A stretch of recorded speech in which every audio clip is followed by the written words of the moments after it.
السلام عليكم ورحمة الله وبركاته. أشما هركفوني أكم جرتن أمتك علي أمتك أشتي الله تشون دينا تشو سلامنا تشو متينال هايوي أو هون كان بسلام قباش እንግዲህ ብሩኬ አለማየሁ እይኝ በሰላም ገብቻለሁ ቡታጀራ ያለች ነው። እንግዲህ ምን ይደረጋል ደግሞ ቢኒኒ እንዳመጣችሁ ያዙኝ። እኔ ጭቅጭቅ አልፈልግም በሰላም መኖር ፈልጋለሁ ያለች ነው። እንግዲህ እናፍትሽ ምን አረጉሽ ታዲያ? እነሱን እንደ የአባት እኔ ልጄ የኔ ነው የስም ሰው መጠራት አልፈልግም ያለ ራሱ ነው። ልጁ ቢኒ ነው እንደዚህ ያለሽ። ታዲያ እና ሀፍትሽ እና ማየ ምን ላደርጉሽ ታዲያ? ወይስ በሰላም ገብቻለሁ እዩ ብለሽ ነው የመጣሽው? ያ እዩ አይተናል። እንኳን በሰላም ገባሽ። ለማንኛውም እንግዲህ ፈርቻለሁ፣ ብቸኛ ነኝ፣ ይሄ ብሩኬ መቀበል አልፈልግም፣ እንደዚህ ነው እንግዲህ ከህይወታችሁ ወጥቻለሁ፣ ከልጄ አላንስም፣ ከራሴም አላንስም። ስንት ጊዜ ነው እንደዚህ ያልሽ ያቀባጠርሽው? ወጥቻለሁ አልሽ፣ በፊቱም ተመልሼ እነሱ ህይወት መጣሽ እንደዚህ ብለሽ። አሁንስም እንደዚህ ከራስሽ ካላንሽስ ከልጅሽ ካላንሽሽ ስርበት። ጎበዝ ጀና ሴት ነሽ። አትምጥና እነሱ ህይወት አትብጥብጥ ከዚህ በኋላ ማለት ነው። እንዳልሽ ከሆነ ጥሩ ነው፣ ግን ነገም ተመልሰሽ መጠሽ እነሱ ጊዜ እነገናኝ፣ ጊዜ ሲደርስ እነገናኝ ብሩኬ ጋር ያለች ነው። እንጃ እንግዲህ ምን ይደረጋል። በሰላም እንኳን በሰላም ገባሽ። ግን ከዚህ በኋላ ውጥ አትበይ። እውነቴ ነው የምልሽ። እንግዲህ አሁን ዱአ ነው የሚያስፈልግሽ አንቺ የራስሽ ማለት ነው። ከናፉ ቡሩኬን yoo si qabalu dide hanko miti jedhe biini immoo jireenya koo keessaa baasaa jetta. Biiniin mucaan hankooti akka maqaa namaatti waamamu hin barbaadu. Ani ishee wal irratti wadhamne qabnaa siin jedhe. Maayee fi haftish immoo maal haa ta'uu fi sintu fidee sintu akka fiddanitti jireenya koo keessaa baasaa jechaa jirta. Kootu mucaan kan kooti jedhi namaan jedha namni addabaabaayii irratti bahee mucaan kan kooti kan namaan jedhu maraataa akkamiiti. Han dhufee ofiisaa dhufee isaaniin finnee akkuma dhufetti immoo akkuma hojii irratti nuti waan irratti wal argine qabna malee han akkasii irra hin geenye jetta. Akkuma sanaanii akkuma haftishi malsiisii deebisana gattaa'iiti.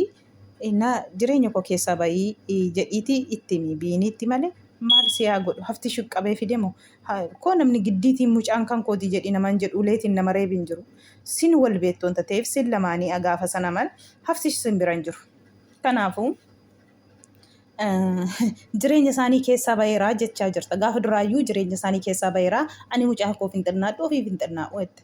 Yoo mucaa keeftees ofii fisootee dubartii goboziidhaati jechuudha. Yoo akka amma jettee kana yoo ta'e dhugaa. An kanaachi akkuma kanaan duraa jireenya keenya keessaa baheera. Jireenya keessan keessaa jettee axxee akkas jettee kaateeti bare amma finfinnee dirasii deemtee mana galtee mana keessaan bahuu jettee darbamtee mana keessaa baate giddii meeqaatiin jechuudha. Kanaafuu of kabajii taragaagga isiin jenna yeroo hunda sitti himna hin ageessu. Amma kaleessa galte har'a kaameraa daqqanattee waan isaanitti himu qabaa jetta. Sanuma haasofta wanti tokkichi keessa qomna gara wanti fudhatanii jiru jechuudha. Burukeen na taqabbaluu didee animmoo gahee jira animmoo akkas ta'ee jira irraa kan hafe waan haasofta. Har'a garuu hin taphattabda. Arrabni kee walii akkuma koo kan ani gizee tokko gizee na sawa arrabatu na hidhamu. Kanaafuu arrabni kee wata haasoftu waliidhamaa jechuudha. Arrabmoo cirraasuma saayyuu. Kanaafuu waan hin taane akka hojjette barte mitiire silaa saayitii kanatti gatteesseetii ati nama nafsee lamaan jiru gattaa'ii du'aa godhadhu jennaan didde har'a sitti dhaga'ame. Kanaaf ammas xaxa'ii taa'ii mana kee keessa. Jireenya koo keessaa baasaa kan jettu immoo jireenya kee keessa situ fide malee haftishiif fide miti maaheetu fide miti. Wajiif malee nuti waa tokko walirraa hin qabnu. Mucaan hamburukeeti malee isatti waamamuu jetta giddiitiin. Isa wuxxeetiin yoo rabbiin nagaan achiin siin ga'e isa gizee wuxxeetii arginaa siin jedhaniiru.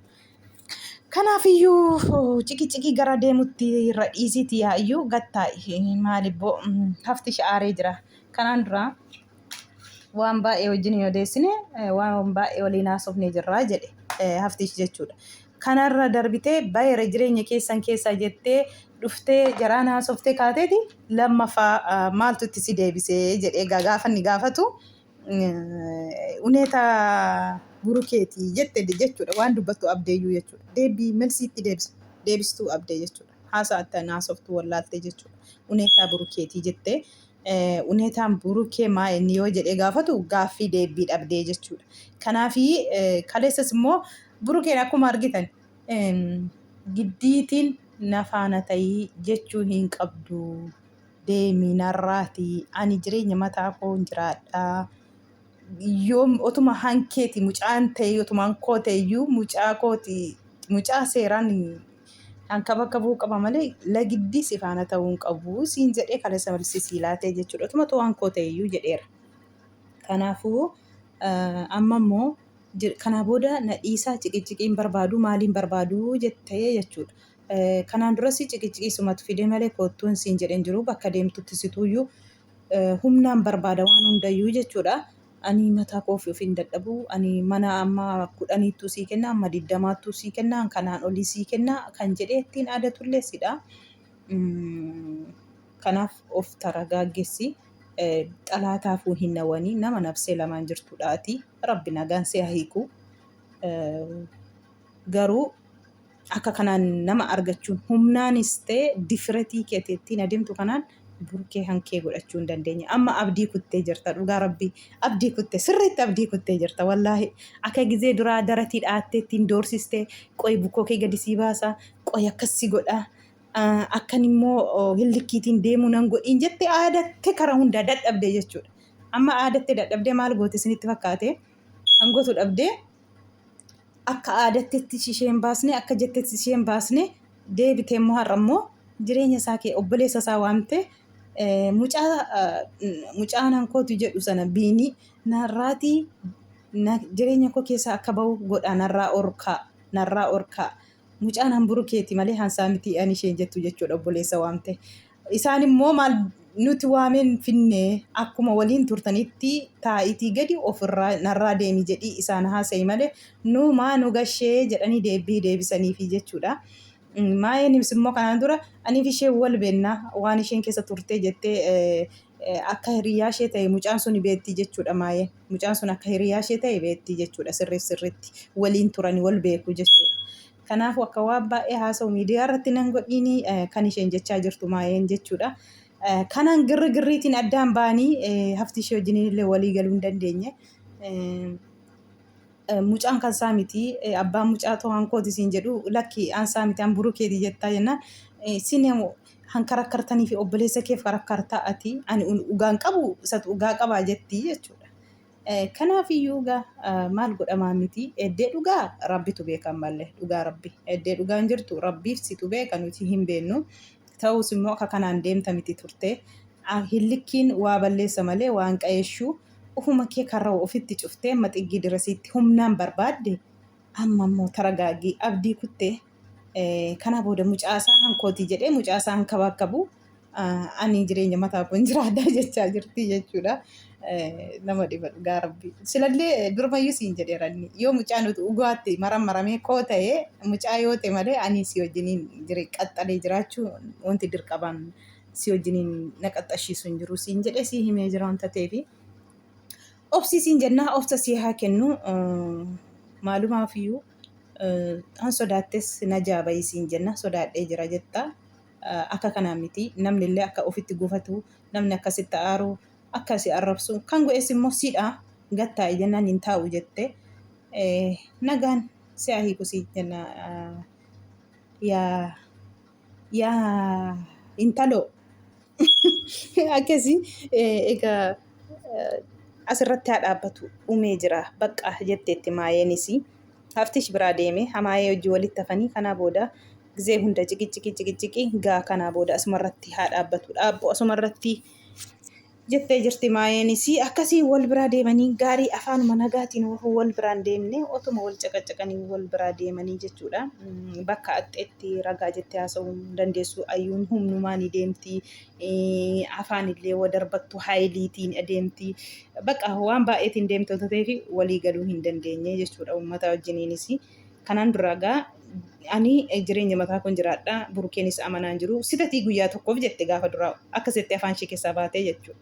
Har'a immoo deebitee lammaffaa jireenya akkasitti badheet goote lammaffaa jechuudha. Ammas immoo ta'uu fi dide deebitee baay'ee jette lammaffaa jireenya keessaa baay'eetti. Sadaffaa irratti immoo meeteenyee ilaalaa wallumaanii. Kana fakkaatti isiniin jedha uummata qaalii uummata qashtii subscribe naa godha viidiyoo koo akkuma dhufte isin bira geessuuf laayikii naa godha na jajjabeessaa isiniin jedha uummata qaalii uummata qashtii akkuma kanaan duraatti na jajjabeessaa na faana taa isiniin jedha galatooma wanta na dhaggeeffattanii fi isiniin jedha isiniin jaalladha. Nagaan tura turtii gaarii isinii haa ta'u hunda keessaniif bakka jirtanitti isiniin jedha. Viidiyoo koo laayik naa godha na biraa hin nafiina na jajjabeessaa. Laayikii isinii fi gizee tokkitti dhaqanaan immoo faayidaa naa qaba. Akkas isiniin jedha uummata koo qashtii qaalii turtii gaarii isinii haa ta'u isiniin jenna. Nagaan tura. Nagaan amma walitti deebinutti baay'ee isiniin jedhee jira.